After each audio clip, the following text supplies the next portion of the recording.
के साथ लड़ रहा है, बीजेपी के साथ मिलकर लड़ रहा है, आप साथ मिलकर बीजेपी से लड़ रहे हैं और पूरा बिहार आप दोनों से लड़ रहा है। तो आपने आप इस तरह के आपराधिक हथकंडे अपनाने शुरू किए।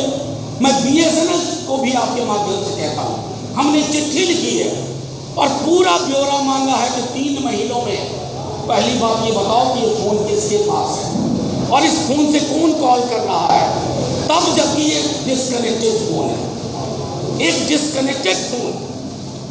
असल में मैं ये भी कह सकता था कि हम पुलिस की जांच करवाएंगे। आपको बता रहा हूँ, जैसे 19 सितंबर का बताया, अभी 3 अक्टूबर 7:47 शाम को, यानी हम बात कर रहे हैं 2 दिन पहले की, शाम में मिस्ड कॉल जाता है। ये मुजफ्फरपुर के एक साथी हैं, वो भी टिकट के दावेदार हैं, उनसे भी उसी तरह की मांग की जाती है। रास्ते बताए जाते हैं, फलाना नंबर पे आ जाओ, चुपचाप आना, ये इस रंग की गाड़ी दिखेगी, वगैरह वगैरह। ये कौन करवा रहा है?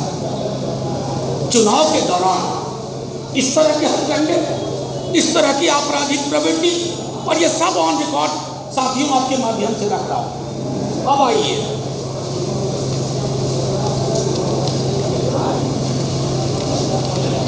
आज का, ये मैं आज की बात कह रहा हूं।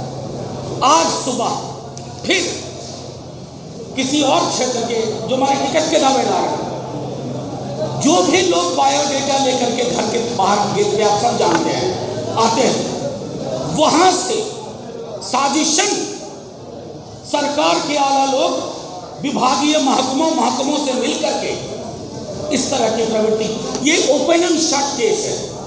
मैं चैलेंज करता हूं, मैं चुनौती देता हूं कि आप अगर इस तरह के प्रवृत्ति कार्यशैली से बिहार का चुनाव जीतना चाहते हैं, ईश्वर आपको सद्बुद्धि दे।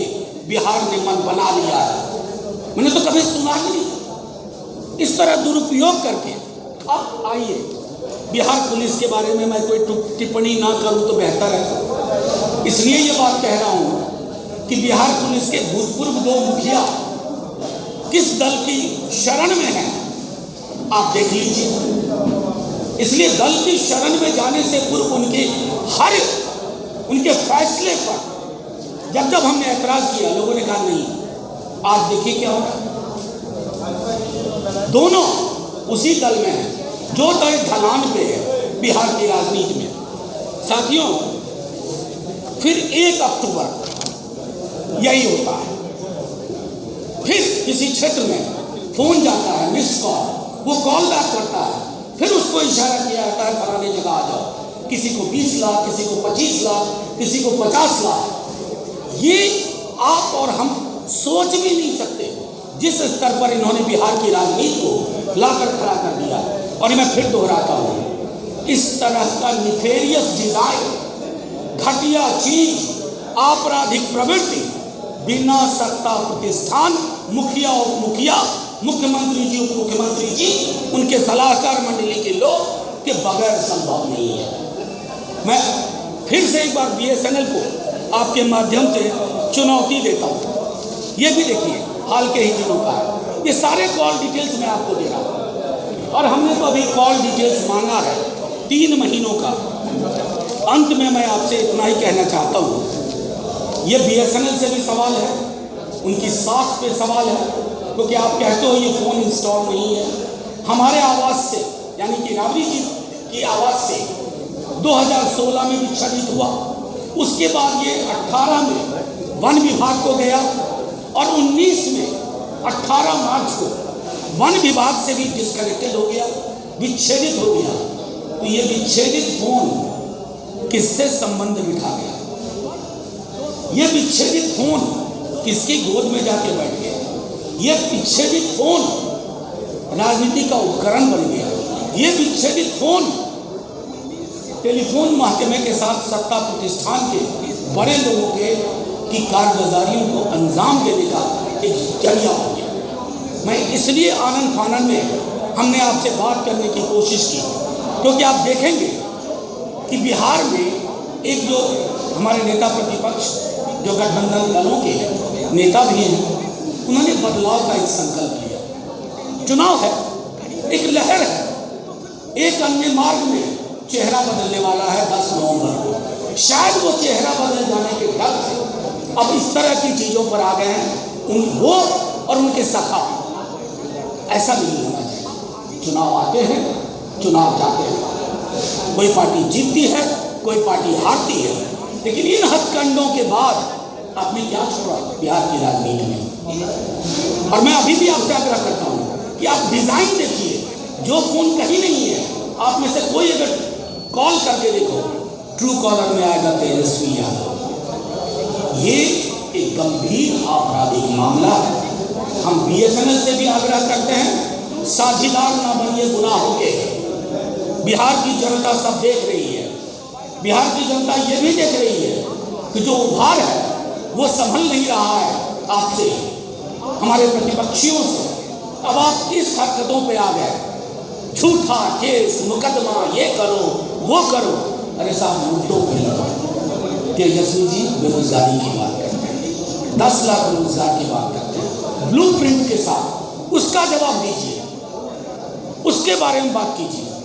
मजदूरों की पीड़ा जो सड़कों पर हमने बिखरती देखी, उनका खून, उनका पसीना, और आपकी जुबान देखी उस वक्त की, वो जुबान बिहार कभी नहीं भूलेगा। जिस परिवार का एक भी व्यक्ति बाहर के शहर में नौकरी करता है, वो परिवार कभी नहीं भूलेगा कि उनके बंधुओं के साथ, उनके भाइयों के साथ किस प्रकार का व्यवहार हुआ।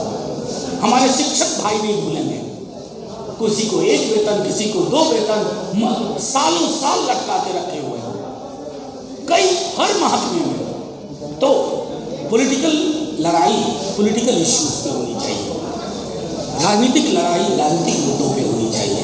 अगर एक विच्छेदित टेलीफोन को आप आलिंगनबद्ध करके, गले लगा करके आप सोच रहे हैं कि बिहार के मुद्दों का गला काट देंगे, वो कतई नहीं होगा।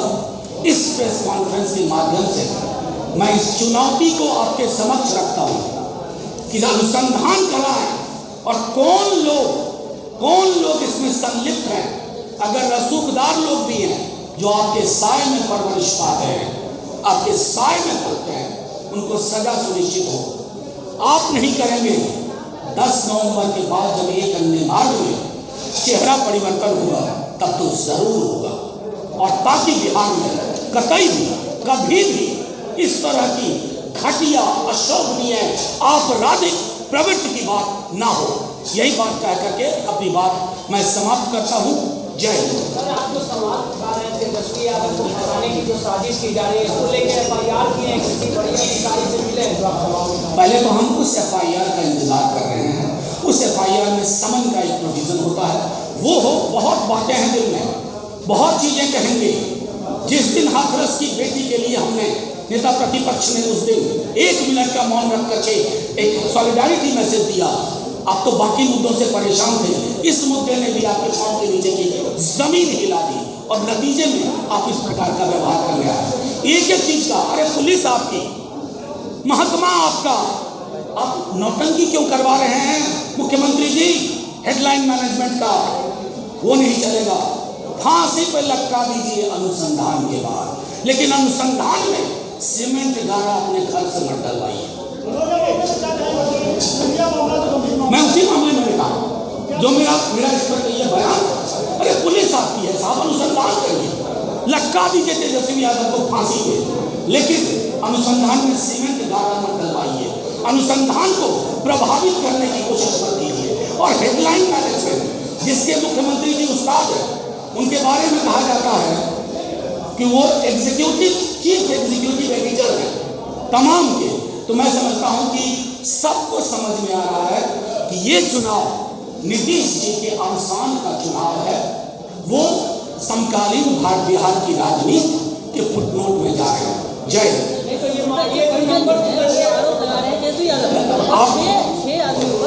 नहीं, मैं अखबार पढ़ता हूँ, मैंने सब देखा, मैंने इसलिए कहा अनुसंधान करिए, फांसी पर लटका दीजिए, लेकिन सीमेंट गारा अपनी तरफ से मत डालिए, हेडलाइन मैनेजमेंट मत करिए।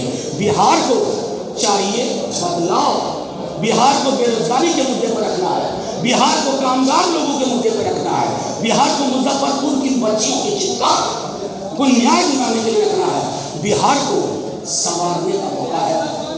भारत को भी इसमें नामजद किया गया। मैं तो सीधे कह रहा हूँ ना, अनुसंधान करिए। अनुसंधान का कितनी बार कहूँगा। जय हिंद। क्या हत्या का मामला दर्ज हुआ है तेजस्वी यादव पे, ये नंबर के साथ उसी से जुड़े हुए ना ना, ये किससे तार जुड़े हैं ये आप पे छोड़ता हूँ। मीडिया अनुसंधान करे, BSNL अनुसंधान करे, जो व्यक्ति इसमें संलिप्त है। हाथरस पे आपने कहा एम्स के डॉक्टर ने भी अपना बयान बदल दिया सुल्तान के मामले में, क्या कहेंगे? मैं सिर्फ इतना इसलिए मैं बार बार कहता हूँ, एक अनुसंधान जब चल रहा हो तो पैरेलल अनुसंधान करके लोग एक स्पेक्टिकल तमाशे में तब्दील करते हैं। बिहार में एक ब्राइट युवा खोया, एक अपना भाई खोया, अपना बेटा खोया, उसकी मौत को जो आदर मिलना चाहिए था, मैं सुशांत जी की बात कर रहा हूँ, उनकी मौत को वो आदर नहीं मिला जिसके लिए वो हकदार थे। जय हिंद।